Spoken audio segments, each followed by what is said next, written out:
Is there a second? I'll second that. Okay, she'll second that. So discussion is what, Mrs. Mayo?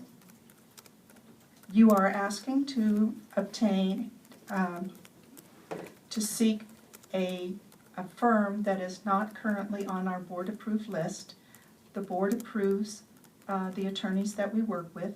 This is our procedure, and the entire board should be involved in the selection.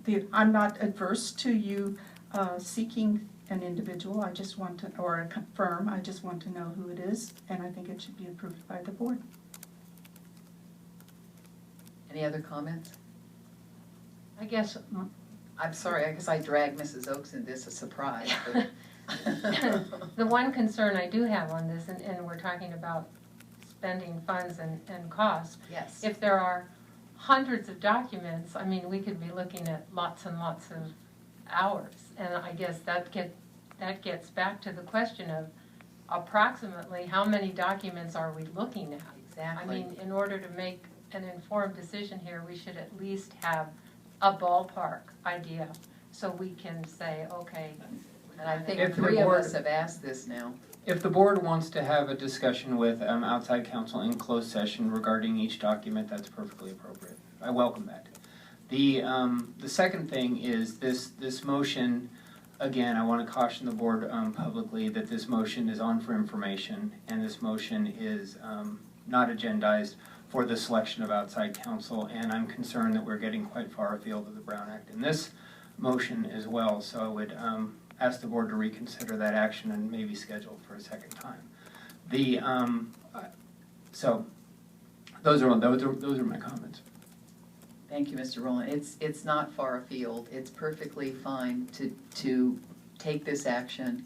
And I'm suggesting, I'm trying to find a way that we can be responsive, that we can be fair, that we can have this review that some board members were concerned about. But I am also concerned that we're not getting a ballpark figure, and three of us have asked for that. I anticipated that you would have, this is a second opinion, so we can just remove this shadow that sits here now. And my question is, I believe you should have recused yourself. That's my own opinion. But given you didn't, I'm suggesting then we get an outside counsel who would review those documents and actually review those documents prior to the board. The board doesn't have to sit and review hundreds of documents if an outside counsel says, well, only 5 of these are confidential. I think the idea is to streamline it down to what is truly confidential so that the board can then just look at what's in our purview to release. And the rest of those would be deemed non-confidential, and maybe they're irrelevant if they're released. They're not exactly exciting documents, but we have yet to hear, and it's perfectly fine for you to answer, Mr. Rowland. I certainly will. Are we as Mr. Lawrence said, are we in 5, a dozen, 1,000, 100? What are we looking at? I haven't counted the documents, but what I am going to say is that, I forgot what I was going to say. The relevant inquiry is not whether documents are all confidential. The relevant inquiry for the purposes of the Public Records Act is a document public? Is it a public record? Is it privileged? Does it fall within an exception? Not whether all documents are confidential. Perhaps some of the things that you disclosed weren't public records. That's the relevant inquiry. Sure, and that's what the outside attorney would be able to help verify for us, that these are confidential documents. I mean, there are very few things that truly fall in that category of confidential. It'd be something like the health of an employee. If an employee had, some illness or something, or if it was a student in some way, or, there are very few things. There's 40 exceptions to the Public Records Act request, and there's a number of things that are not public records, that are documents. Just because a piece of paper or an email is in possession of an agency doesn't make it a public record. And that's what we'd ask this outside attorney to go through that review. That takes you out of the loop, takes you off the hook, because those questions still sit in terms of, the shadow of Mr. Rowland responds first, which you're saying is your normal procedure, but in this case it's a unique topic, and that's what's really drawn attention to this. And I'm looking for a way to make this, bring this to closure, to address everybody's issues and concerns. And move on with things, because quite frankly, I'm pretty tired. We've spent several months hammering out these darn contracts from every angle humanly possible, and I have other things I'd really like to get on with, like the education of students and some other things, if we could. Graduation credits is one of my particular interests. So I'd really like to just wrap this up, but I'd like to wrap it up in a way that eliminates the shadow, that addresses the concern about confidentiality, and that addresses the concern for Mr. Borenstein that we are, we need to be more appropriately responsive. And so we can get another opinion saying these are definitely confidential, and then that council sits with the board and advises that should you choose to release this is what can happen. You're in a real tenuous situation here. But the problem is we can't go into closed session with Dr. Lawrence and Mr. Rowland, because that's again part of what's stirred up this controversy. I wouldn't do it myself. I would walk out of that closed session and say, sorry, I'm not involved in any more interest in conflict of interest, any more question or concern around that.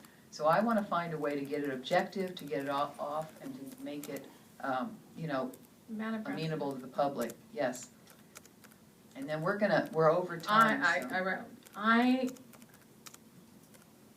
You were concerned about his conflict of interest, and yet I feel like it's very, very important to you that we somehow come to a conclusion that he was wrong. And so I think you have a conflict of interest. Well, you're projecting, Mrs. Dillon. What I'm interested in is addressing the concern that Mr. Rowland, that has been presented, that Mr. Rowland should not be part of this investigation. I happen to agree, and I'll be really forthright about that. So yes, I'm looking for a way to make it objective, but to address everyone's concerns, hopefully, that there is hopefully no smoking gun or secret, documents. And you don't think that any of the board appointed attorneys would feel could do that? I think in this case we're far better off. I've gone to two off the district list. We've already used two and kind of shot our wad there. I'm looking for just a completely You did, and it didn't work out the way you wanted. Well, it's not how I want something to work out. The point is you go out and seek legal counsel, Mrs. Dendler. Ms. Hinton, so what I'd like to understand, since if the board had a closed session prior to hiring outside counsel to review these documents, to my mind, that the fact that the general counsel has on our behalf asserted privilege on these documents would mean that we would be able to review them without there being any question of a Brown Act violation? That's accurate. We could as a board, but I would ask Mr. Rowland to recuse himself from that conversation. Understood and agreed. It would be difficult to have that conversation unless you understand what was in my mind when I asserted all the privileges and made the determination on each specific document. You would need legal. Which is why I would ask we go to a second opinion, because we've already had our first, and get that objective perspective that's totally unrelated to anything, and get that, I hate doing it because I would rather move on, but, I would submit you would need legal counsel in that. Exactly. I would also submit that we have 9 firms but I'm that we work suggesting with we that are have public agency experts outside legal counsel. that we don't need to go outside. And I don't understand the reason to go outside, but if you want to go through the process of interviewing and hiring an attorney to do a particular Public Records Act request, that's within your purview. What concerns me is before going to outside counsel again, I have zero idea. All I know the emails that I sent, which are minimal, Yeah. and I, in addition to sharing with Mr. Rowland, also shared with Mr. Borenstein directly.